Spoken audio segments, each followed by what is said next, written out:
Welcome to rSlash AmITheButthole, where OP refuses to act like a submissive anime waifu. Am I the butthole for having flavored sparkling water at my teenage daughter's birthday party? Another mom accused me of trying to give her daughter an eating disorder. My daughter's birthday party was on Saturday morning. She's 13 years old. We hosted the party in our backyard. For food, we ordered pizza, wings, garlic bread, tortilla chips, guacamole, salsa, pasta salad, and burgers. When it came to drinks, we had water, sparkling water, and lemonade. So we have the birthday party, and everything's going well. One of the moms, Lucy, came to pick up her daughter. She found her daughter drinking a La Croix. She told her daughter to toss the drink, and then she came up to me and is like, "Why are you offering diet products to my children?" I'm like, "It's just sparkling water." And she flips out, saying that her daughter doesn't need artificial soda replacements. She goes on to say that if I want to give my children eating disorders, then I can do that, but not for her kids. I was taken aback at just how aggressive she was, and I didn't feel like I did anything wrong. I was like, "Look, I have pizza, wings, brownies. This is not a diet party at all."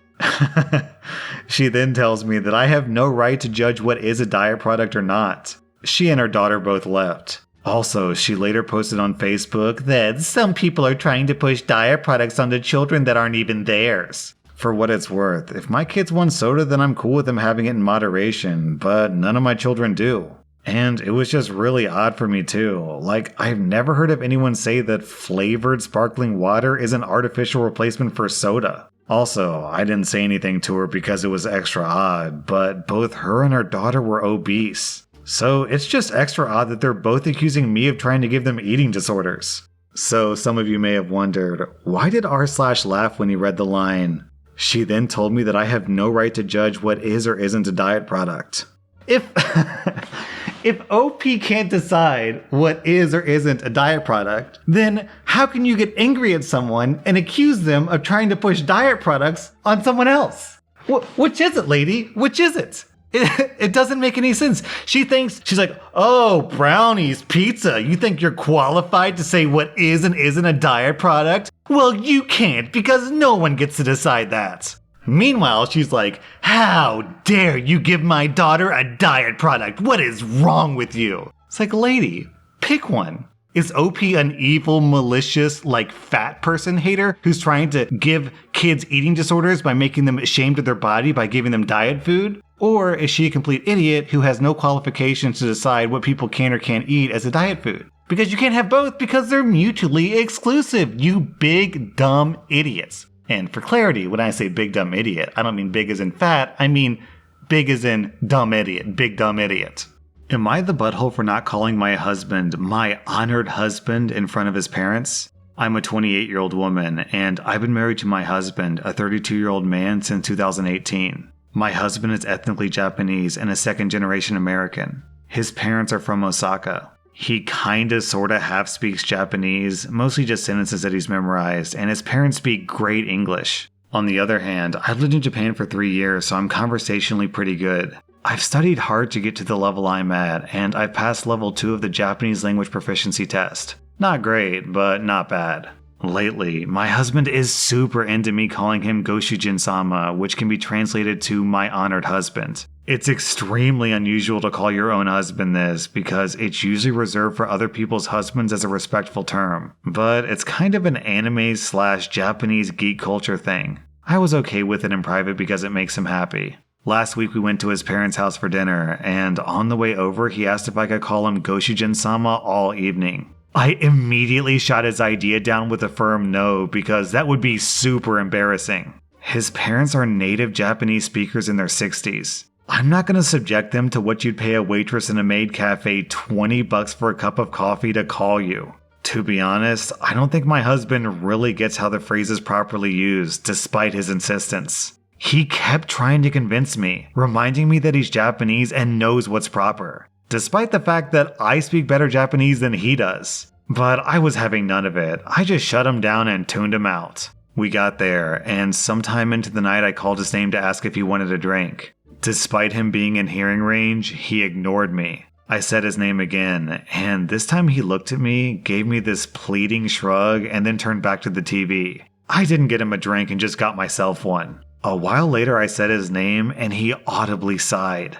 He told me that he wanted me to call him what I call him at home, to which I responded that I would most certainly not be calling him what I call him at home. This was all in front of his parents, by the way. On the car drive home, I told him that I wasn't going to call him Goshujin-sama anymore because he can't draw the line between fun, playful couple stuff and his parents. He sulked for the past week, and I don't even know what to do. Normally, I wouldn't even consider the possibility that I was wrong here, but he's normally a very rational, reasonable, and respectful person. I feel like I'm being gaslighted and I don't know what to do.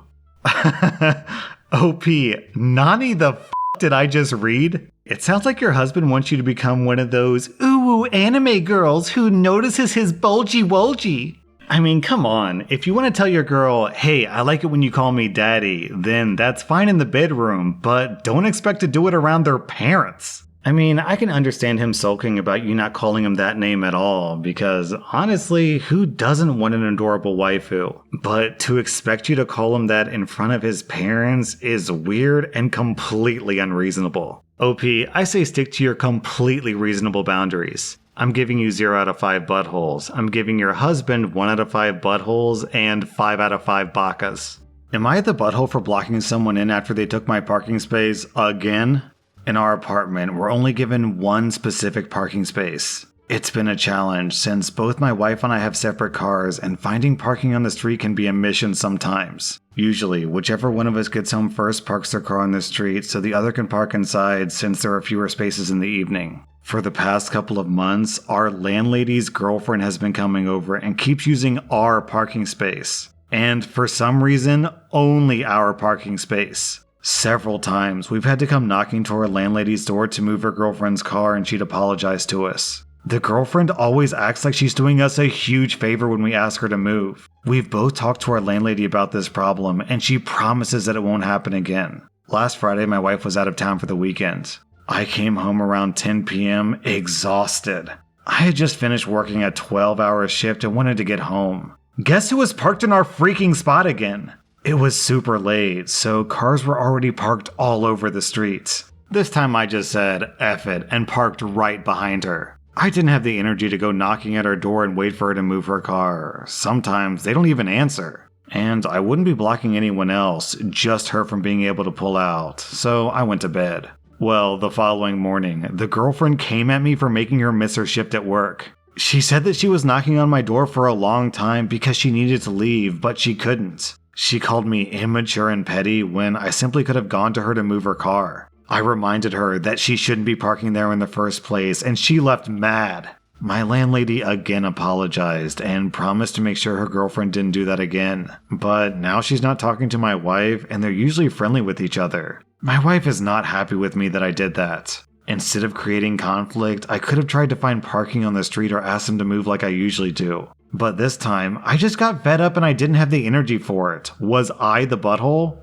You know, honestly, OP, what your wife said kind of bothers me. She's mad at you for creating the conflict? You didn't create the conflict, the girlfriend created the conflict. Why is it on you to turn the other cheek and be the nice guy when she's the one being the jerk? Nah, OP, you get a solid 0 out of 5 buttholes. I'm giving the girlfriend 2 out of 5 buttholes for being a jerk. I'm giving the landlady 2 out of 5 buttholes for being irresponsible. And I'm giving your wife 1 out of 5 buttholes for not having your back. I mean, let's not forget that this is a parking space that presumably comes with your apartment, so you literally pay for that spot. As long as you're paying rent, that spot is legally yours.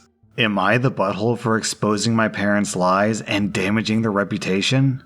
I'm a 21-year-old guy, and I have a strained relationship with my parents. They're involved in pretty much every social event and circle in our city, be it church, school, clubs, etc. For them, what other people think is the most important thing. So they'll lie about pretty much any bad thing that could potentially tarnish their standing, and they force my sister, who's 24, and I to behave in certain ways or follow specific rules. Here are some examples. My sister and I weren't allowed to play with certain kids in our school or neighborhood because their parents were blue-collar workers. My parents forced me to stop talking to a really close friend in middle school because his parents got divorced. When I got caught smoking in high school, my parents made up a distant uncle with drug problems and told everyone that he influenced me. My sister came home one day introducing her Spanish boyfriend to my parents. They did not like that, so they told everyone that the boyfriend was an exchange student that we were housing. My mother once made up a bunch of stuff about a neighboring couple, stuff like, her husband is cheating,